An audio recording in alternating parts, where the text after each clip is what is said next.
It's fantastic to be here, and I've been working in data science before it was ever invented as a topic, and so I'm a statistician, but what is that except a data scientist? So I'll reflect on that a bit in a minute. I'm going to talk about Florence Nightingale to start with. Florence Nightingale, as you know, was a great pioneer in the use of data for public good, and I will explain some of the things that she did. I will actually, of course, make a throwaway remark, which is that the person who's done the most public good by using data science is XTX Markets, because the owner of XTX Markets, who uses data science for investment, paid £500 million in tax last year, and that's funded a lot of hospitals, schools, roads, etc., etc. So that's another way of doing good, but I haven't done that. Sorry about that. So I'm going to talk about statistics and modern slavery and data in ways I'll discuss. But one question I'm going to raise later on is, what do we do with data that are not very reliable? And how reliable is the data that I'm going to talk about modern slavery?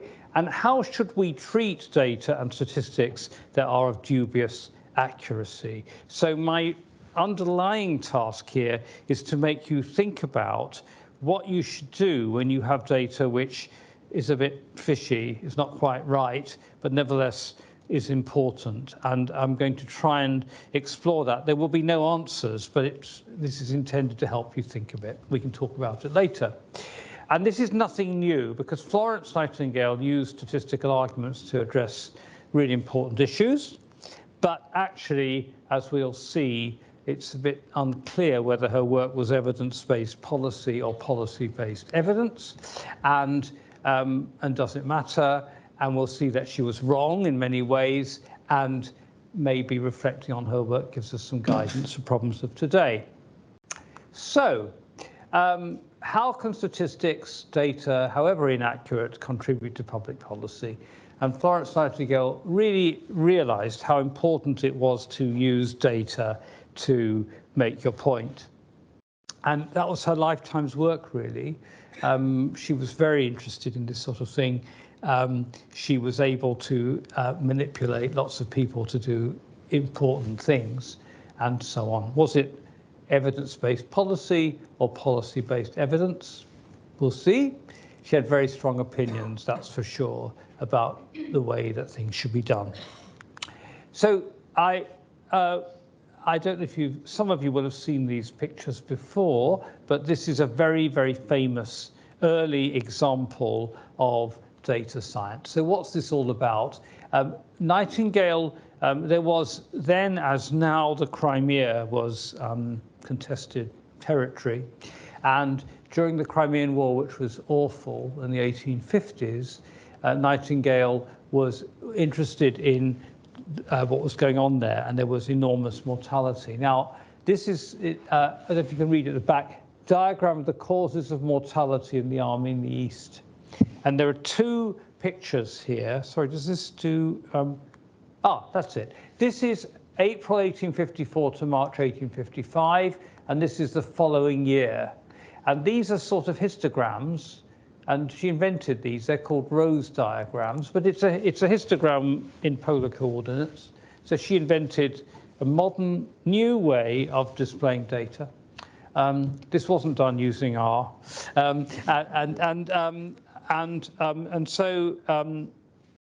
let's see what she said. So it says there, the areas of the blue, red, and black wedges are each measured from the center, blah, blah. It tells you what they are. And the blue wedges, this bit, is the deaths from preventable or mitigable zymotic diseases. The red wedges, which is, I think, that bit, from deaths from wounds, and the black, the deaths from all other causes. So what this demonstrates is that most people that died were dying of disease, not of enemy action. And in the following year, that's not so. So by the following year, everything had got much better, until we're going to see what happens, why. Now, what she did So it's all, she wrote a book, it's only 16 pages, and I've invented that tinyurl.com, FN Crimea, you can read that, and it's rather interesting. And she wrote it, but she didn't, it was typically, in those days, you didn't, nowadays you all want publications. In those days, you pretended you didn't write it. You sort of just let it out there. And now, what did she say? Now, this is what can happen to an army by neglect of the laws of nature. So what she meant was that this was how she found things when she got there. And she felt that they weren't obeying the laws of nature. And this is what we may expect from their observance. And we'll see in a minute what she did. And basically what she did was introduce all kinds of sanitary reforms to the way that people were treated in hospitals and so on. And it made a fantastic difference. So she would advocate for more and better data science, but she made big jumps of reasoning when it suited her. So the diagram is based on a range of published data, but I won't read this all out. But she said that, in fact, if you read between the lines, there was an enormous amount of, I don't know how you would put it, cleaning up the data was done. And the other thing that was great was this. She said it was really important that the statistical element should be effectively introduced in the Army Medical Department where anything like sanitary progress is possible. In other words, we need data scientists. That's what she was advocating for, the Army to employ proper statisticians, data scientists who would do these. Now, the big jump was this. These were the data for the war, but then she said you could do the same thing for towns in unimproved states and even for single buildings. Nature is the same everywhere, never permits her laws to be disregarded with impunity. So that was an enormous generalization from one thing to another. Well, what did she advocate? She believed in something called hygiene, and this was all about foul air and the miasma theory of disease and so on. And so that they did things like open all the windows, improve the drainage, cleaning the hospitals and so on and so on. But they did not do it because they believed in contagious diseases. She, in fact, did not believe in contagious disease. That's what is quite interesting. And so she said if only doctors understood the need for, it was spelt in those days with an accent, of hygiene, then instead of all this nonsense about contagion, we would be much better off. And so her view was that she was demonstrating why the contagious disease theory of disease was wrong. And what was right was fresh air and all that kind of thing. We know that the reason is it worked despite the fact she didn't believe in contagious diseases. Cleanliness was obviously a good idea, but not for the reason she believed. And so it's quite interesting that she was peddling her view of what was going on was the opposite of what was actually going on, and yet nevertheless she did what was right. So even though she was wrong, she used the diagram as her start of campaign for public health legislation, and she created the 1875 Public Health Act. She actually wrote it. It's long before women had to vote or anything like that. She knew how to manipulate people. And it was all against opposition from the medical elite. The doctors didn't like it because they said, oh, no, it's all about other things. All this, what she's talking about, is nonsense. And in fact, it did things like saying that houses should be connected to drainage and all sorts of other things which made enormous differences, and it saved the lives of millions of people and arguably set in, I mean, there's been ever since then improvements in public health over and over again. And because I'm not a doctor, I can say that statisticians have saved maybe more lives than doctors. That's not quite fair, but you know, well, it is actually probably true.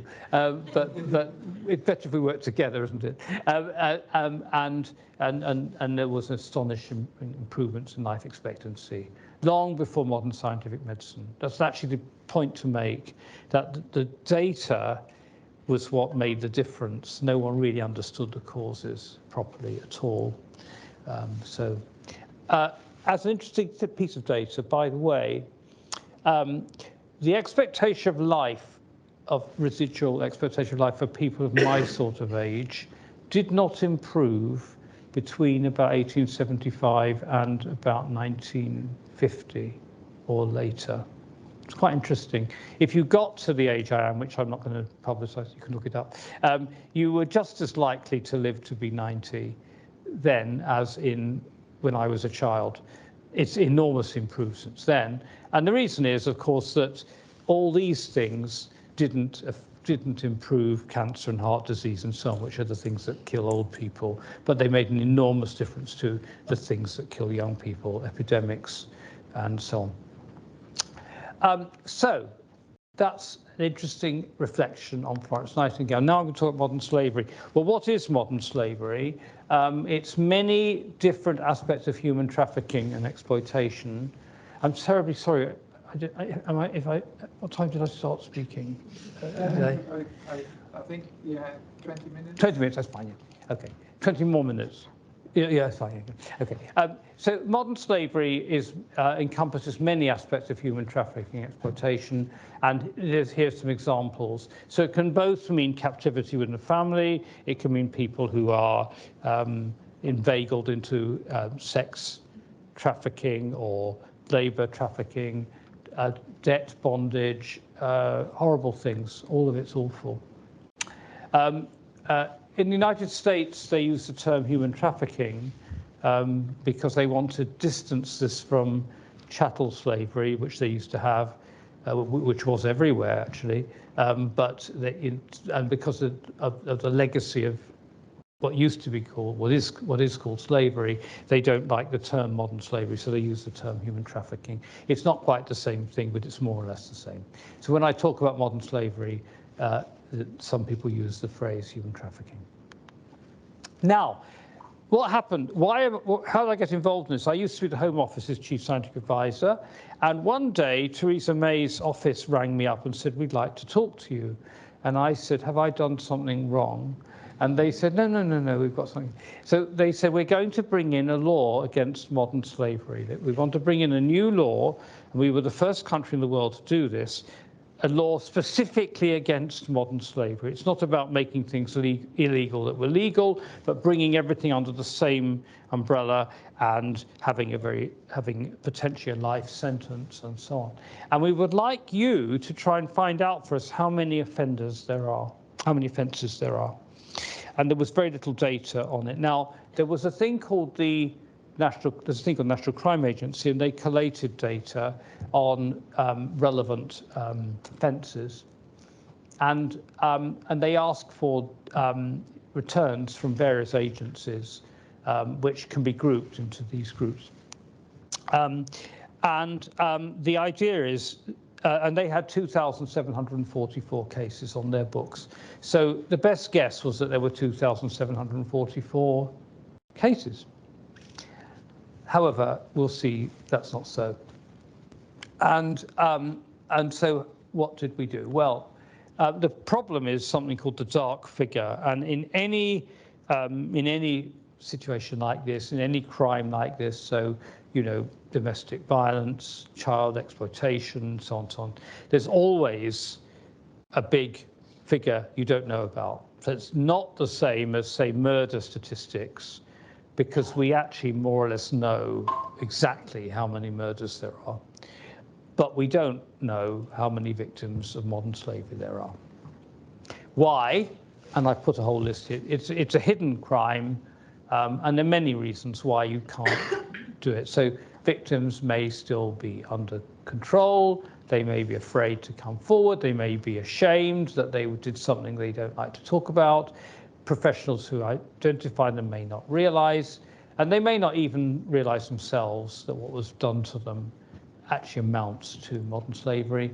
And finally, if you ask for data, you don't get it. So you ask agencies to tell you things, and not everybody responds.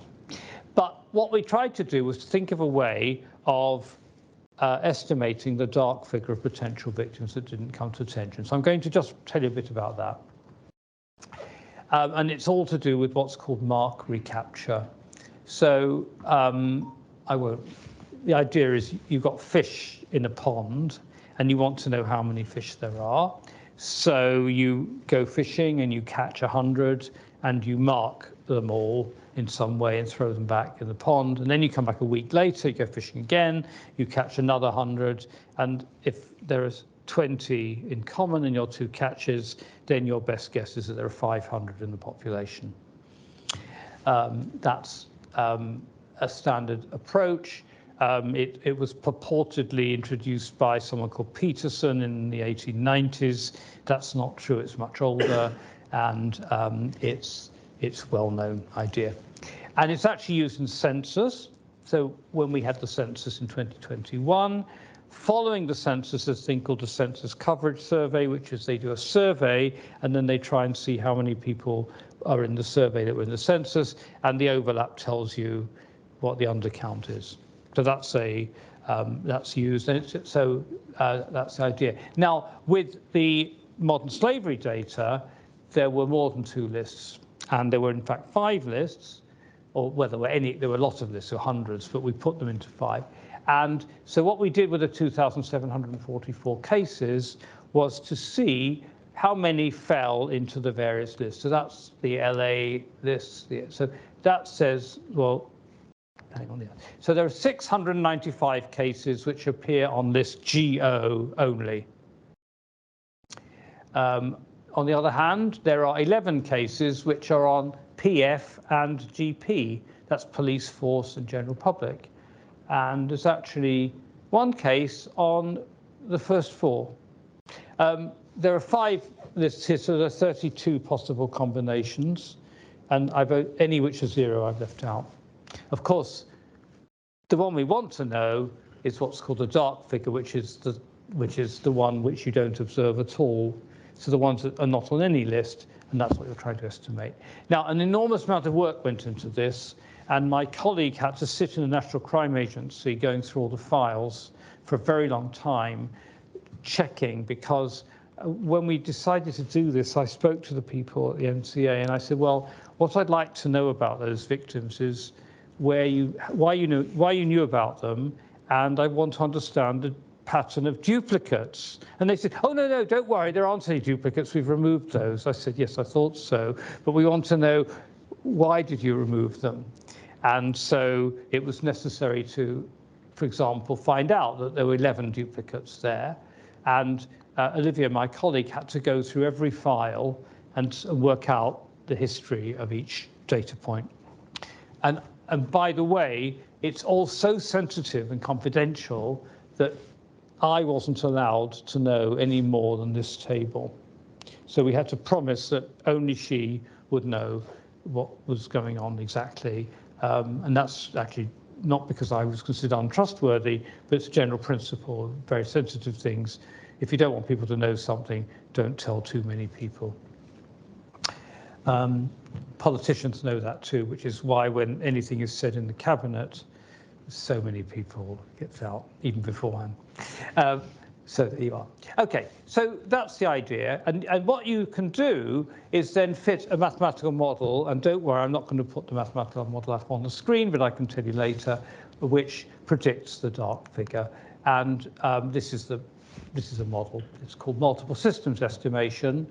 And it fits main effects, interaction effects, and so on. You don't need to know too much about that, so I won't waste your time, your energy now. But it basically says, it works out what the probability of being spotted if you're in one particular list or beyond list overlaps 2, 3, 4, and so on. And this is the answer. So if you apply the method to the data, you've got a confidence interval of 10 to 13,000 victims, and that suggested that we were aware of 20 to 25% of all the potential victims. It's very tentative, and it's based on assumptions that actually aren't really valid, but not unreasonable. What I will also say is, skip to the final point, which is the confidence interval is conditional on the model selected. And this is typical of much data science. You make all sorts of assumptions, and then you make a conclusion which is conditional on all the different assumptions you've made. Some of the assumptions are visible, like the model selected. Others are sort of swept under the carpet. We have to understand that. So that was where we were.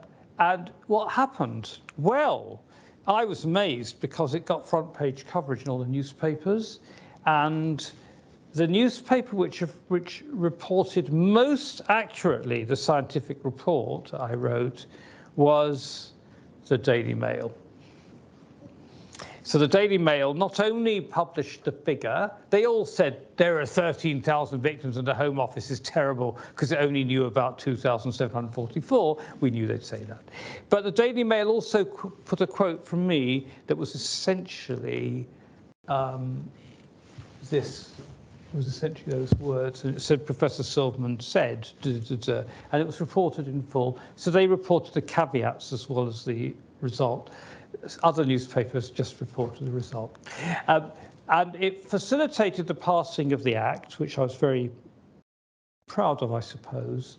And it also provided a spur to action. And for years afterwards, the police and people like that would refer to this figure and say, this is a serious crime. This is how many victims there are, and we need to do something about it. And I can remember being in a meeting where they said, well, we know that there are 13,000 victims. We haven't found them. And we know there are because Professor Silverman said there were, and I was sitting there. They didn't know I was there. And I put my hand up, and I said, well, actually, you may believe that figure. I don't. But anyway, there we are. Now, there's now enormous public consciousness of the issue. You've all heard of modern slavery, I imagine. I hadn't ever heard of it. So interestingly, you have all heard of modern slavery, and it's partly because of the work we did and partly because of the passing of the Act. And actually, this is the only way that we will ever eliminate this. The first step is raising awareness and consciousness. There's enormous public consciousness, and far more victims have come to light. So it's clear the figure's very conservative. And I'll just say, because it's what I'm working on at the moment, which is all the stuff about the model choice we can now do something about. But there's a whole interesting question around that too. You see, if I had produced a confidence interval which actually took account of the model choice, it would have been very wide. And so it wouldn't have been 10 to 13,000, it would be something like 8 to 40,000. And if I'd published that, people say, so you don't know anything, do you? And so there's a very interesting question as to what you should do ethically. Should you say, well, I've taken every possible error into account, and so all I can tell you is it's between 1 and 1 million. Or you can say, well, if you make some assumptions, and I've written them down on page 97 of the paper, then there's between 10 and 13,000, which is right. Well, if you're trained as a statistician the way I am, well, we'll come to this in a minute. So that's really the sort of thing I want to think about. Here's 2 examples of impact. One is something that came through my letterbox in Westminster about eliminating modern slavery. And it's all about we're running sessions on eliminating modern slavery. It's incredible. I mean, this is how much consciousness was raised. And then the other is Oxford University's modern slavery statement. And every big company and organization has to provide a statement of what it's doing about modern slavery. And that's actually an interesting data science project to be done, which is to analyze all these statements. So if anyone wants to do that, I'll talk to them afterwards. But the fact is, of course, one of the presentations is on greenwashing. There's obviously people say they'll do all sorts of things, they don't do them, but nevertheless, it raises consciousness. It means they start thinking about their supply chains, they start thinking about their employees and so on. So it's pushing all the time towards improving the situation. This is the number of referrals to the National Referral Mechanism year after year after year. I don't think there's any more modern slavery now than there was 10 years ago. It might be, but I don't think so. But there's certainly increased awareness. And I will say something else, which is that some of the work was criticized on the grounds that the sort of thing I just said earlier, that there were too many assumptions. And I was a bit upset about it. And 5 friends of mine, I wrote a paper that was criticized quite strongly, and 5 authors, not me, wrote this. They wrote, the statistical argument is simply a brick in the foundation of an informed and effective response. So all these things that you're doing, it's a brick in the foundation of an informed and effective response. I just want to quickly talk about something called the Global Slavery Index, which is produced by an organization called Walk Free. And they produce this amazing website publication. It's worth looking at. It's a bit, however, they attempt to predict the number of victims in every country in the world. And they claim there are 3 times as many victims in the UK as there are in Germany, which I just don't believe. It's not possible. We're too similar to Germany for there to be 3 times many victims. But their model says it. And why? Because they do something with what's called vulnerability measures. So what they do is they take a load of surveys. They ask whether people or their family have been subjected to forced labor or forced marriage, and they get an overall world total. And then what they do is they do a regression model, very complicated Bayesian regression model, where they look at characteristics of countries. So there's lots of variables they use, and they find that these vulnerability variables are correlated with the survey totals. And then they use the vulnerability measures to predict the actual number. Now, in fact, if you do that, you get very, very wide confidence intervals, very wide prediction intervals. So here's an example. The prediction with individual countries is extremely wide, and they don't publicize this. It's in a background paper, which is quite hard to get hold of, like from less than nothing to 4 million. For the UK in 2018, a prevalence estimate of 0.38%, that's 4 victims per 1,000, with a standard error of 3. So again, it's from, and similarly, and then 5 years later, the method has given you half the answer. So, it's a bit fishy, but there you are. I believe their approach is better at identifying risks and vulnerabilities than it is for estimating prevalence. So here's there are about three discussion points, three slides. On the scale of hard to count populations, on the scale of difficult problems, this is very difficult.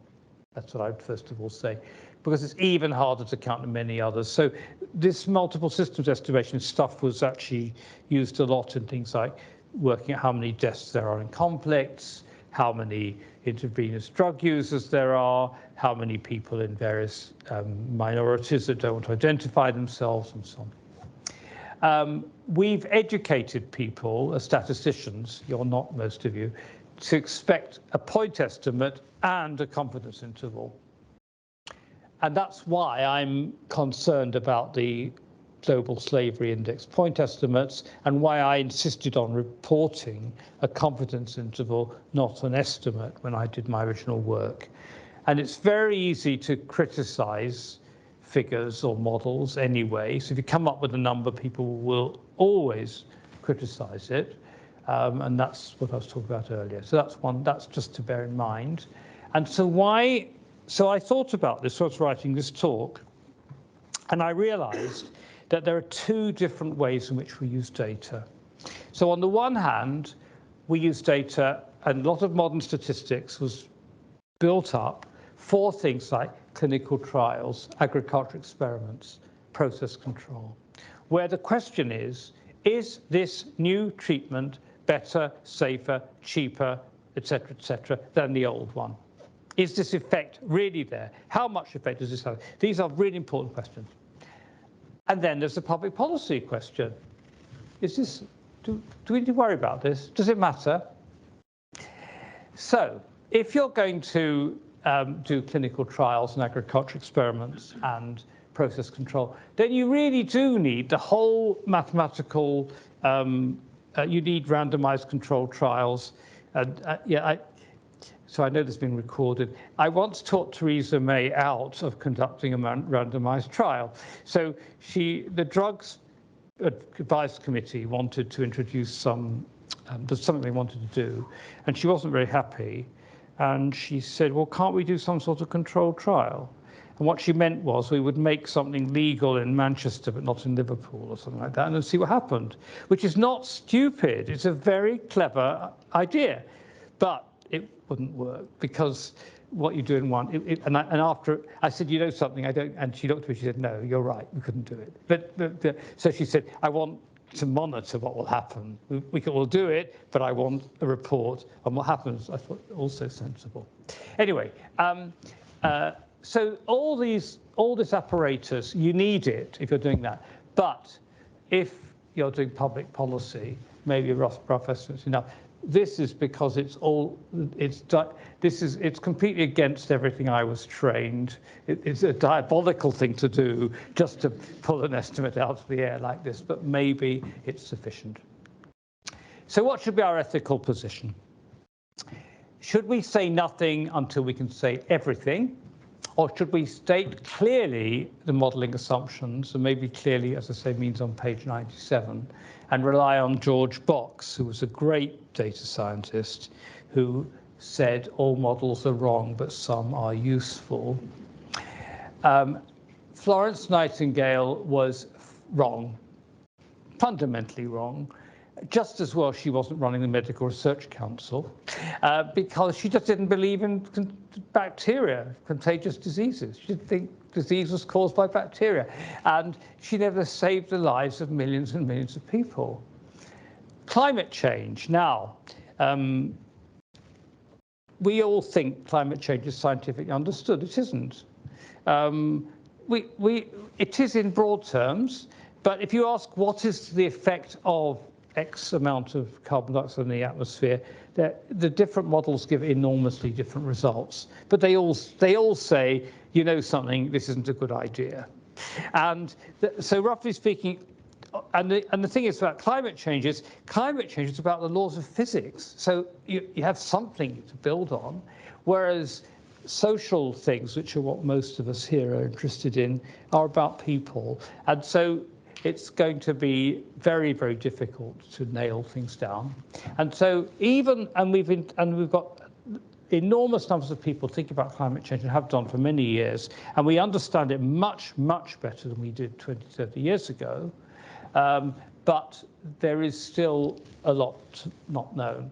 And is there any analogy with our statistical conundrum over modern slavery? And so the question I leave you with, and I haven't given the answer, is how can and should statistics and data, however flawed, influence public policy? Thank you.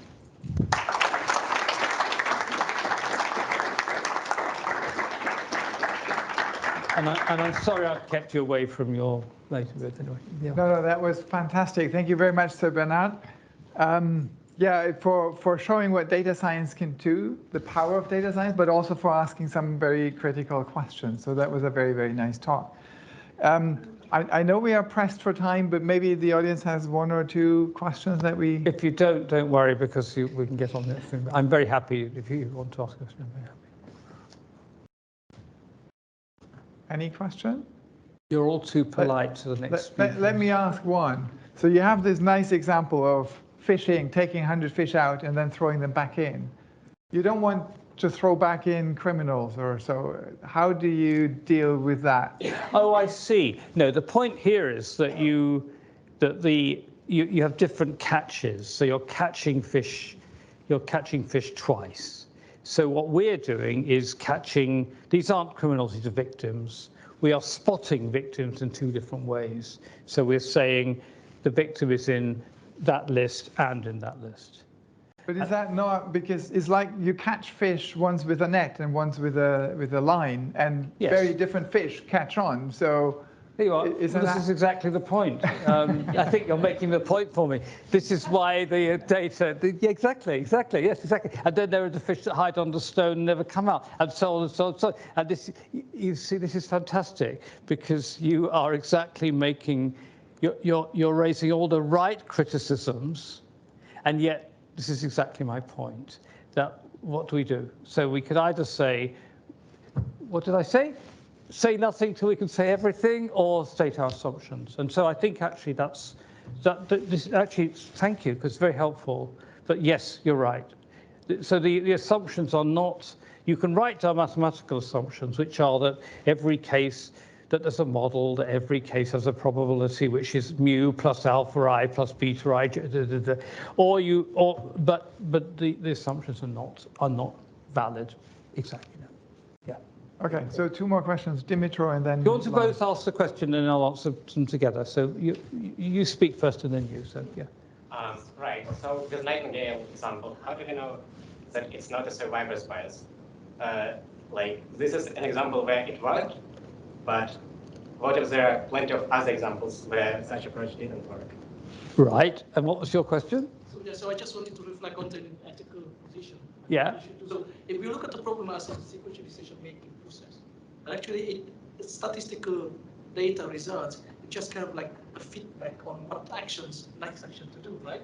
So I think it doesn't really matter, and I agree with you, it doesn't really matter whether it's very accurate or very wrong, but if with them we can choose the right action to learn the optimal policy on the long run, that's the way to go. Process control.